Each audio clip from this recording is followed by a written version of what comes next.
Bonjour et bienvenue dans le monde du Guero Loco.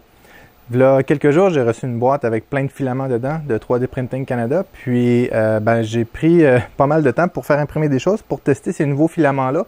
Les deux nouveaux filaments que j'ai testés est le Value Plus et puis le Neat PETG. Le Neat PETG, le Neat, ça fait déjà un certain temps que je le connais, puis c'est un de mes filaments préférés. Cependant, il est à 32 $ canadiens le kilo. C'est un prix qui est correct, mais on peut avoir du filament à 15 $ le kilo ici au Canada. Donc, le Neat du PLA était à 32 $ le kilo. Puis maintenant, ils l'ont sorti dans le PETG qui est autour des mêmes prix. Donc, j'ai toujours beaucoup aimé le Neat. Fait que j'étais curieux d'essayer le Neat PETG pour voir s'il est aussi bon. Puis, le Value Plus est à 20 $ canadiens le kilo. Puis, je ne savais pas trop à quoi m'attendre. J'ai déjà du Value qui va bien. J'ai le Neat qui est très très beau et qui va bien aussi. Le Value est à 15 $, le Neat est à 30 $. Puis lui, c'est à 20 $. Je ne savais pas trop à quoi m'attendre. Si c'était du Value un petit peu plus dur, je ne savais pas à quoi m'attendre. Puis j'ai eu une drôle de surprise, c'est ce que je veux vous parler à l'instant. On va commencer avec le PETG. Le PETG, j'ai imprimé une couple de pièces. J'ai imprimé ce vase-ci en noir. J'aime beaucoup le PETG. Le PETG est très luisant, il est très résistant. Alors, j'ai beau, évidemment, ça reste un vase, mais je peux l'écraser un petit peu sans qu'il craque. Puis, le fini est super beau, très lustré. J'ai imprimé aussi un vase orange, super résistant, surprenamment pour un vase. Puis, la qualité est, écoutez, je dirais pas qu'il est parfait, mais je pourrais dire qu'il est parfait. Ensuite de ça, j'ai imprimé cette grosse vis-là. Malheureusement, le bout est un petit peu manqué. Mais c'est pas la faute du filament, c'est la faute de ma buse qui est en problème que j'ai arrangé. C'était sur ma flash, mais je l'ai arrangé. Maintenant, elle va bien. D'ailleurs, je suis en train d'imprimer autre chose en gris. Ça l'a super bien fonctionné, si ce n'est le problème de ma buse. Mais le filament est super résistant, facile à imprimer. J'ai pas eu de raté sur ces impressions-là. J'ai imprimé aussi les oiseaux en PETG bleu. Je le trouve beau, lui, il est comme lustré, il me fait penser un petit peu au Sparkling Blue, mais sans les étincelles dedans. Puis super facile à imprimer. Hein. J'ai eu du PETG, j'ai eu pas mal plus de troubles que ça. Puis lui, il s'imprime super bien. Je l'ai imprimé à 245, entre 245 et 250, dépendamment de la vitesse que j'imprimais.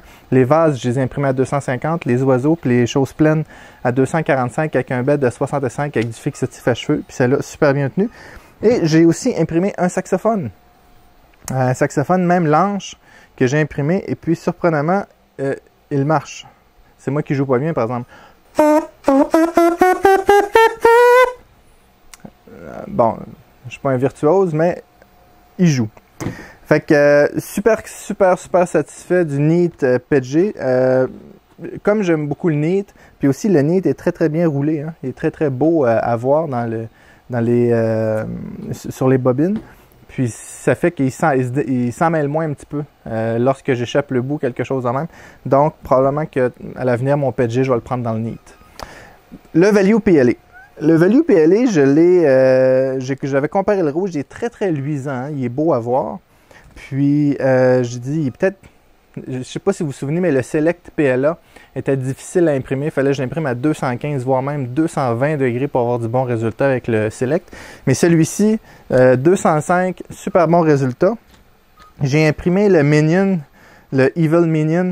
Écoutez, il est sorti vraiment, vraiment bien. Je ne vois même pas les traces de buse, mais presque pas. Puis, il a vraiment bien sorti. Premier coup, j'ai été vraiment surpris de la beauté du filament.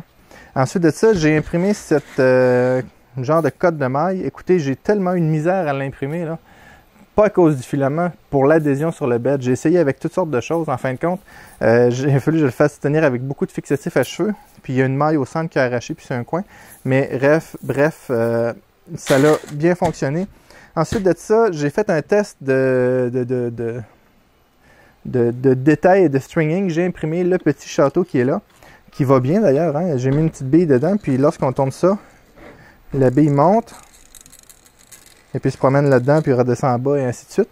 Ça l'a super bien été. Il n'y a presque pas eu de stringing. Il y en a eu un petit peu dans les rails, mais c'est juste avec mon fer à air chaud. J'ai passé, puis ça a pris 10 secondes, puis tout était correct.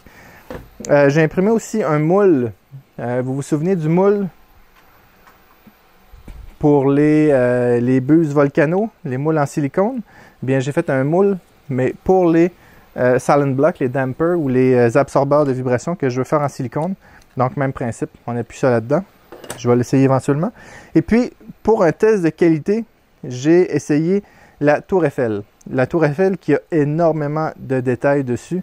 Normalement, elle devrait être imprimée beaucoup plus grosse que ça, mais je l'ai imprimée petite pour voir justement la qualité. Puis évidemment, c'est pas évident d'imprimer en diagonale avec je l'ai imprimé sur la Ender, là. Mais le résultat est correct.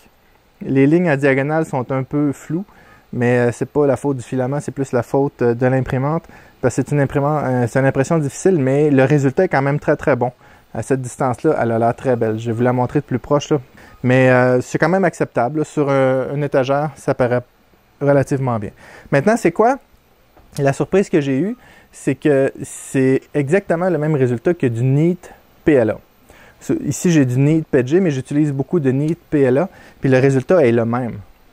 Puis, j'ai été voir la composition du filament, et c'est la même chose que le Neat, sauf à 12 $ de moins le kilo. Donc, la seule chose, c'est qu'il n'est pas aussi bien roulé que le Neat. Alors, le Neat est très, très bien roulé, très droite. Lui, il est un peu moins. Et puis, l'autre chose, c'est qu'il y a un gros trou au centre. Comparativement, ça, c'est du 54 mm. Je me souviens bien, 53-54 mm. Puis ça, c'est du 75 mm. Donc, j'ai désigné un support que je suis en train de faire imprimer, qu'on fait juste rentrer à serre de chaque côté. Puis, il vient à 54 mm de centre, là. C'est à peu près le seul inconvénient, mais ça n'a pas causé aucun inconvénient, même avec ma Monoprice Mini Select V2, qui est très bas.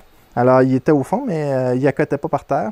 Puis ça n'a pas vraiment causé de problème. C'est juste si vous avez un boîtier fermé ou sur le dessus, comme ça, de l'imprimante, là, comme les Delta ont parfois, ben, un gros trou comme ça va être un problème. Donc, si le design est terminé et fonctionnel, je vais le mettre dans les notes de la vidéo. Puis, mais c'est la seule chose que j'ai à dire sur ce filament-là. Il est super bon.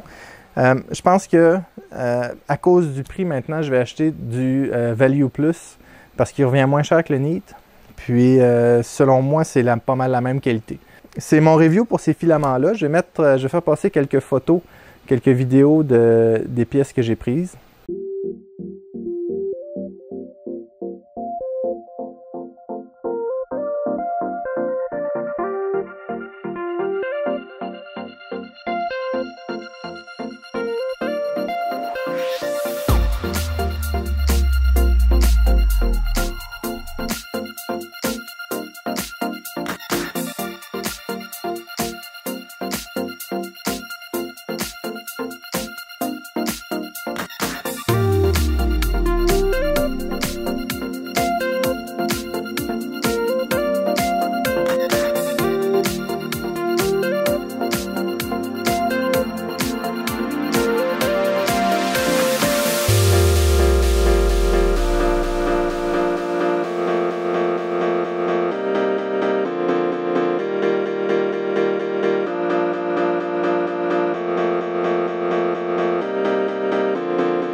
Donc, c'est mon review pour le Neat PETG et le Value Plus, qui est la même chose que le Neat PLA, mais moins cher. Donc, j'espère que vous avez aimé la vidéo. J'espère que ça vous a été utile. Évidemment, ces filaments-là sont disponibles au Canada. C'est 3D Printing qui me les a envoyés, 3D Printing Canada. Donc, tous les liens pour les filaments vont être dans les notes de la vidéo, ainsi que les modèles que vous voyez sur la table. Si vous avez aimé la vidéo, s'il vous plaît, mettez un like, abonnez-vous à la chaîne et à bientôt.